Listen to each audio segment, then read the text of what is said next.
Le syndrome des ovaires polykystiques est un dérèglement hormonal caractérisé par une hypertrophie des ovaires accompagnée de petits kystes en périphérie et qui touche une femme sur 10.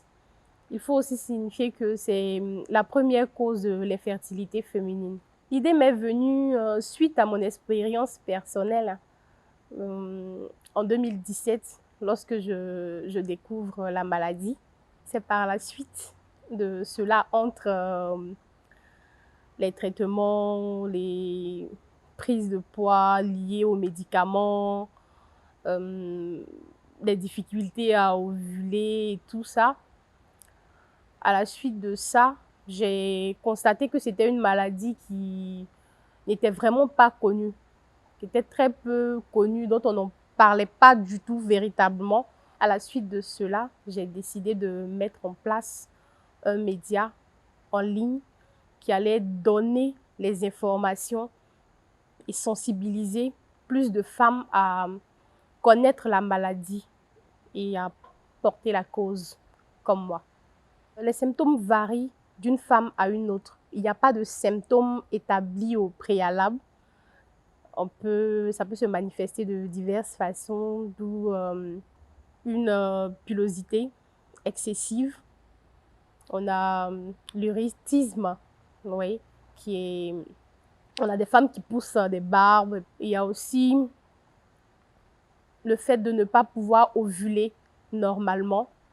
Il y a l'irrégularité des menstrues. Il y a aussi le fait qu'on puisse avoir du lait dans les seins sans pour autant être maman.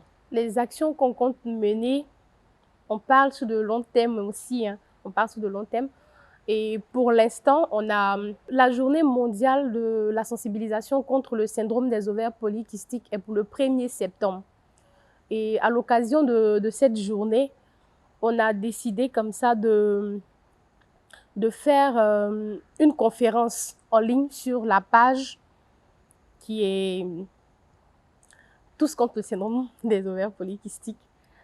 Le nom de la page, déjà, c'est Solidaire contre le syndrome des ovaires polykystiques. Voilà, on a décidé d'organiser une conférence online. Donc, on aura un médecin conférencier qui sera avec nous, Dr Christophe Miezou, qui va nous entretenir sur le syndrome des ovaires polykystiques.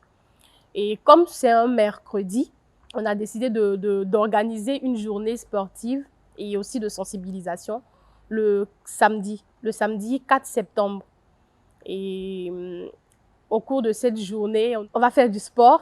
Il y aura fitness, il y aura de la danse, il y aura un atelier nutrition. Donc, on aura un nutritionniste qui va venir nous entretenir sur les manières de manger, vu que l'obésité aussi est aussi l'un des symptômes de la maladie. Et on aura des médecins qui vont encore nous sensibiliser sur la maladie. Il n'y aura pas de dépistage. Voilà. Parce que, comme je dis, cela nécessite beaucoup de moyens dont on n'a pas pour l'instant. Donc, on part sur le volet sensibilisation pour l'instant. J'aimerais inviter toutes les femmes, peu importe. Ça ne touche pas seulement les femmes obèses. Ce n'est pas une question de forme. Donc, j'aimerais inviter toute femme, toute catégorie, tout âge. Et plus on est informé sur la maladie qu'on porte, plus on vit mieux avec cela. Vraiment, ça sera dans une ambiance bon enfant et en même temps, elles auront l'occasion de s'informer sur la maladie, pouvoir vite comprendre les choses.